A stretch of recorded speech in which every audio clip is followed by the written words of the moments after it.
Greetings, traders. I hope you enjoyed yesterday's trip to the future, where I mistakenly had on the screen here that it said September 12th. It was September 7th yesterday. So one of my family members who watches my show pointed that out. Oops.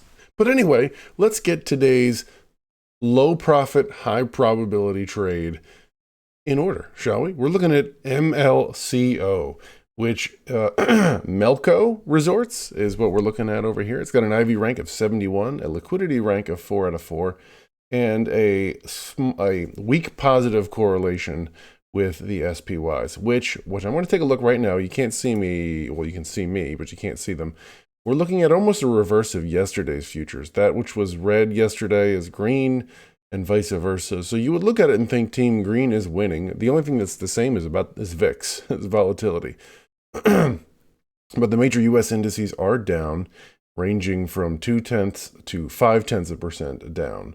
So looking like a U.S. down day if the futures have anything to say about it. But today, Melco, we're looking at a short put. And you know those are usually high probability. We're looking at a probability of profit at expiration of 77% and a P50 that's in the mid-80s. So if that sounds interesting to you, let's get going and move quickly, shall we? You got things to do today.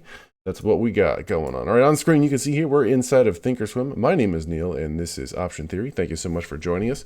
I'm just going to squeak this mic a little bit closer in case that makes me sound a little better.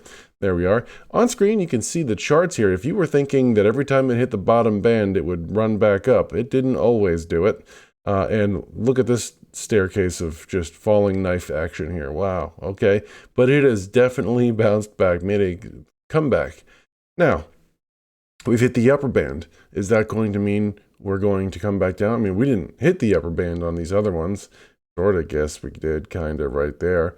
So I'm curious to see what's going to happen here. It's a low price underlying, so I don't mind going with a short put on this one. You could define your risk, but even though there's a good amount of liquidity, the bid asks are about 10 cents wide. So with that said, let's go ahead and build the trade and get going. We're in the October monthlies with 37 days to expiration, and that is where we're going to play. We're looking at the 13 put. You see these 10-cent bid-ask spreads, 10-cent wide. We're at the 23 delta, and there's about 5,000 open interest, which is nice, right? Not as nice. I'd like to see this tighter, but we're going to dial in a mid price of 35. And we're going to go to the risk profile. We're going to set the date in the top right corner. Here, 10/16, matches the date in blue we see in the bottom left corner. And yeah, we got our price slice, this little gold dashed line here, set so it's right where this blue line crosses the $0 at expiration is what we're looking at here. And here we see that 70, I said 77, that's what Tastyworks has. And we're going to round that up here, 77% probability of ending on or to the right of that gold price slice at expiration. We'll call that a probability of profit.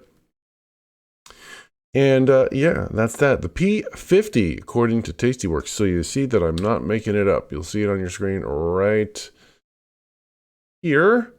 There it is, 86%. Chance of us making, I know, stand back, $17. But that's okay, right? Can't beat yourself up for taking high probability. You get to be Geico. I say that every time. You get to be the insurance company. Yep, they make small payments to you, but the chances are you're keeping them. That's awesome. All right, I'm going to right-click this trade, go ahead and confirm and send, and there it is, max profit $35. We'll look to manage that at 50% or 21 days, and see we could lose $1,265 if Melco goes out of business in the next 37 days. There it is. I'm going to throw that into the IRA account because you know if you watch the show at all, I like to throw my naked puts into the IRA. All right, going to go ahead and hit send, and there it is. Let's take a quick look at the IRA account since now it pops us into it right since we added that trade. Usually not so good. We're up 2,600 just about for the year.